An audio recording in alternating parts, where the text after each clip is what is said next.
ಈ ಅಗ್ನಿ ತತ್ವದ ರಾಶಿಗಳಲ್ಲಿಯೇ ಕುಜನು ಮತ್ತು ಶುಕ್ರನು ಇದ್ದಾಗ ನಾವು ಸಾಮಾಜಿಕ ಬದ್ಧತೆ ಅಂತ ಏನು ಹೇಳ್ತೀವಿ, ಆ ಸಾಮಾಜಿಕ ಬದ್ಧತೆಗೆ ಹೆಚ್ಚಿನ ಒಲವು ತೋರಿಸೋ ಕಡೆಗೆ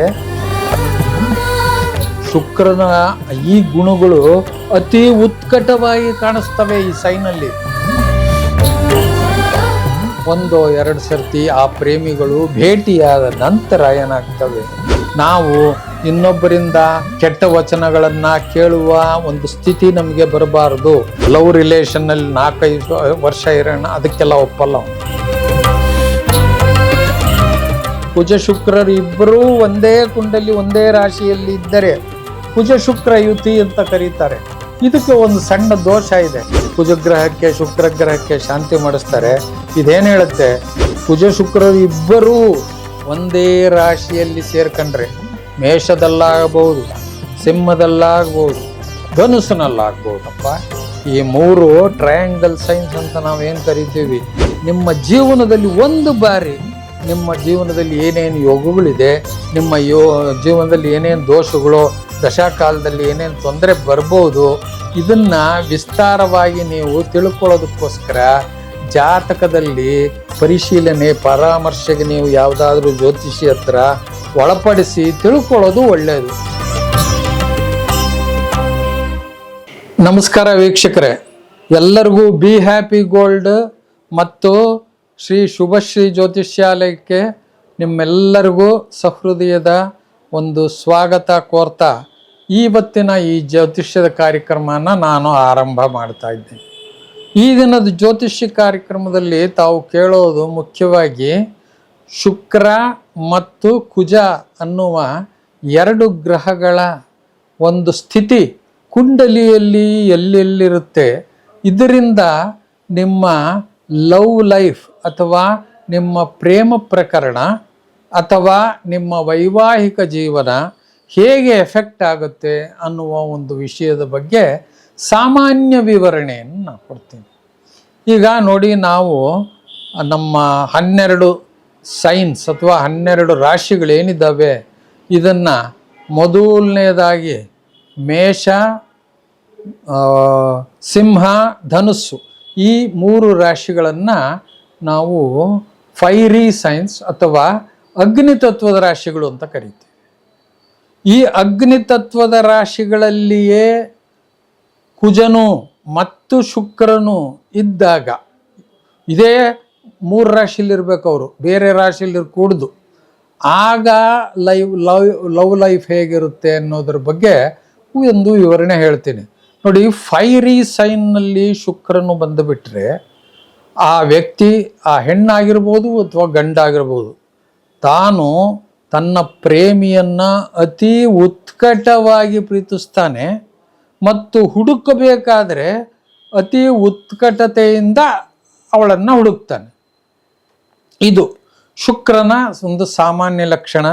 ಶುಕ್ರನು ಯಾವಾಗ ಆ ಅಗ್ನಿತತ್ವ ರಾಶಿಯಾದಂಥ ಮೇಷ, ಸಿಂಹ ಅಥವಾ ಧನುಸ್ನಲ್ಲಿದ್ದರೆ ಈ ಪ್ರಭಾವನ ಮಾಡ್ತಾನೆ. ಇದೇ ಮೇಷ, ಸಿಂಹ, ಧನುಸ್ನಲ್ಲೇ ಈ 3 ರಾಶಿಗಳಲ್ಲೇ ಕುಜನು ಇರಬೇಕು. ಕುಜನು ಇದ್ದರೆ ಕುಜ ಜಾಸ್ತಿ ನಿಧಾನ ಮತ್ತು ಸೆಕ್ಯೂರಿಟಿ ಕಡೆಗೆ ವಾಲವನು. ಆದ್ದರಿಂದ ಇವನ ಪ್ರೇಮ ಇತ್ಯಾದಿಗಳೆಲ್ಲ ತುಂಬ ಉತ್ಕಟವಾಗಿ ಮೊದಲು ಕಂಡರು. ಆ ನಂತರ ಅಂದರೆ 1-2 ಸರ್ತಿ ಆ ಪ್ರೇಮಿಗಳು ಭೇಟಿಯಾದ ನಂತರ ಏನಾಗ್ತವೆ, ಅದು ನಿಧಾನವಾಗಿ ಒಂದು ಸೆಕ್ಯೂರಿಟಿ ಕಡೆ ತಿರುಗುತ್ತೆ. ಅಥವಾ ಸೋಷಿಯಲ್ ಕಮಿಟ್ಮೆಂಟ್ ಅಂತಾರೆ ನೋಡಿ, ನಾವು ಸಾಮಾಜಿಕ ಬದ್ಧತೆ ಅಂತ ಏನು ಹೇಳ್ತೀವಿ, ಆ ಸಾಮಾಜಿಕ ಬದ್ಧತೆಗೆ ಹೆಚ್ಚಿನ ಒಲವು ತೋರಿಸೋ ಕಡೆಗೆ ಆ ಗ್ರಹವು ನಿಮ್ಮನ್ನು ತಿರುಗಿಸ್ತದೆ.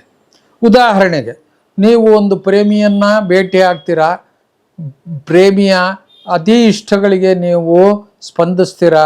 ಅವಳು ಅಲ್ಲೋಗೋಣ ಅಂತಾಳೆ, ಇಲ್ಲೋಗೋಣ ಅಂತಾಳೆ, ಈ ಕಡೆ ತಿರುಗೋಣ, ಆ ಕಡೆಗೆ ತಿರುಗೋಣ, ಹೋಟೆಲ್ಲು, ಸಿನಿಮಾ ಇತ್ಯಾದಿಗಳೆಲ್ಲ ನಡೀತವೆ ಅಂತ ತಿಳ್ಕೊಳ್ಳಿ. ಅದೆಲ್ಲ ಆದ ನಂತರ ಮೊದಲು 1 ತಿಂಗಳು 2 ತಿಂಗಳು ಶುಕ್ರನ ಈ ಗುಣಗಳು ಅತಿ ಉತ್ಕಟವಾಗಿ ಕಾಣಿಸ್ತವೆ ಈ ಸೈನಲ್ಲಿ. ಯಾವ ಸೈನುಗಳು ಇವು? ಮೇಷ, ಸಿಂಹ ಮತ್ತು ಧನಸ್ಸು. ಈ 3 ಸೈನುಗಳಲ್ಲಿ, ಈ ಸೈನುಗಳಲ್ಲೇ ಕುಜ ಇರ್ತಾನೆ ನೋಡಿ. ಮೇಷದಲ್ಲಿರ್ತಾನೋ ಅವನು, ಸಿಂಹದಲ್ಲಿರ್ತಾನೋ ಅವನು, ಧನುಸ್ನಲ್ಲಿರ್ತಾನೋ. ಮೇಷದಲ್ಲಿದ್ದರಂತೂ ಅವನಿಗೆ ಸ್ವಕ್ಷೇತ್ರ, ಸ್ವಂತ ಮನೆ ಆಗೋಯ್ತು. ಸಿಂಹ ರಾಶಿಯಲ್ಲಿದ್ದರೆ ಅವನಿಗೆ ಮಿತ್ರ ಕ್ಷೇತ್ರ, ಅವನು ಫ್ರೆಂಡ್ ಮನೆ ಆಯಿತು.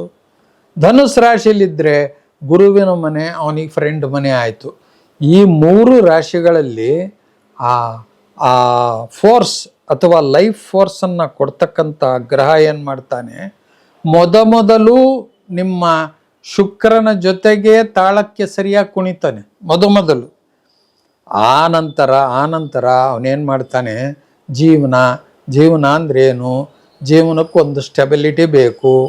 ಈಗ ಇವನು, ನಾನು ಈ ಪ್ರೇಮಿ ಅವಳಿಗೆ ಹೇಳ್ತಾಳೆ, ನಾನು ನೀನು ಬೇಕಾದರೆ ಒಂದು ಲವ್ ರಿಲೇಷನ್ನಲ್ಲಿ 4-5 ವರ್ಷ ಇರೋಣ, ಅದಕ್ಕೆಲ್ಲ ಒಪ್ಪಲ್ಲ ಅವನೇನು ಹೇಳ್ತಾನೆ, ಇಲ್ಲ ನಾವು ಆದಷ್ಟು ಬೇಗ ಮದುವೆ ಮಾಡ್ಕೊಂಡು ಬಿಡಬೇಕು, ನಾವು ಈ ಸೊಸೈಟಿಯ ನಿಯಮದ ಪ್ರಕಾರ ನಡಿಬೇಕು, ಸೋಷಿಯಲ್ ಸೆಕ್ಯೂರಿಟಿ ಅಥವಾ ಸಾಮಾಜಿಕ ಬದ್ಧತೆ ಅನ್ನೋದು ನಮಗೆ ಬೇಕಾಗುತ್ತೆ, ನಾವು ಇನ್ನೊಬ್ಬರಿಂದ ಕೆಟ್ಟ ವಚನಗಳನ್ನು ಕೇಳುವ ಒಂದು ಸ್ಥಿತಿ ನಮಗೆ ಬರಬಾರದು, ನಮ್ಮ ಒಂದು ಗೌರವನ ನಾವು ಕಾಪಾಡ್ಕೊಳ್ಳಂಗಿರಬೇಕು.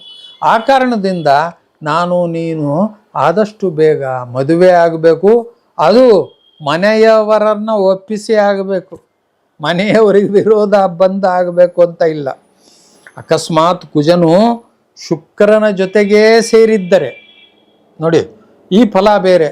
ಕುಜ ಶುಕ್ರರು ಇಬ್ಬರೂ ಒಂದೇ ಕುಂಡಲಿ, ಒಂದೇ ರಾಶಿಯಲ್ಲಿ ಇದ್ದರೆ ಕುಜ ಶುಕ್ರ ಯುತಿ ಅಂತ ಕರೀತಾರೆ. ಇದಕ್ಕೆ ಒಂದು ಸಣ್ಣ ದೋಷ ಇದೆ, ಇದಕ್ಕೆ ಶಾಂತಿಯೂ ಹೇಳಲಾಗಿದೆ ಶಾಸ್ತ್ರದಲ್ಲಿ. ಕುಜಗ್ರಹಕ್ಕೆ, ಶುಕ್ರಗ್ರಹಕ್ಕೆ ಶಾಂತಿ ಮಾಡಿಸ್ತಾರೆ. ಇದೇನು ಹೇಳುತ್ತೆ, ಸಣ್ಣ ವಯಸ್ಸಿನಲ್ಲಿಯೇ ನಿನ್ನ ವಿರುದ್ಧವಾಗಿ ಏನೇನೋ ಕಥೆಗಳು ಹಬ್ಬುತ್ತವೆ. ಅಂದರೆ ನಿನ್ನ ಕ್ಯಾರೆಕ್ಟರ್ ಸರಿ ಇಲ್ಲ, ಹಾಗೆ ಹೀಗೆ ಹುಡುಗಿರಿಗೆ ಹಿಂಗೆ ಹೇಳ್ತಿರ್ತಾರೆ. 8ನೇ ಕ್ಲಾಸಲ್ಲಿರ್ತಾಳೆ, 9ನೇ ಕ್ಲಾಸಲ್ಲಿರ್ತಾಳೆ, ಅಷ್ಟೊತ್ತಿಗೆ ಆಗಲೇ ಇವಳು ಸರಿ ಇಲ್ಲ, ಇವರು ಆ ಹುಡುಗನ ಜೊತೆಗೆ ಹೋಗ್ತಾಳೆ, ಈ ಹುಡುಗನ ಜೊತೆಗೆ ಹೋಗ್ತಾಳೆ, ಇವಳ ಸಹವಾಸ ದೋಷ ಇದೆ. ಇದು ಮನೆಯವರ ಒಂದು ನಜರ್ಗೂ ಬರುತ್ತೆ. ಫೋನ್ ಮಾಡಿ ಪ್ರಿನ್ಸಿಪಾಲುಗಳು ಹೇಳ್ತಾರೆ, ಹೀಗೆ ನಿಮ್ಮ ಹುಡುಗಿ ಅವನ ಜೊತೆಗೋ ಸುತ್ತಾ ಇದ್ದಾಳೆ, ದಯವಿಟ್ಟು ಎಚ್ಚರಿಕೆ ವಹಿಸಿ.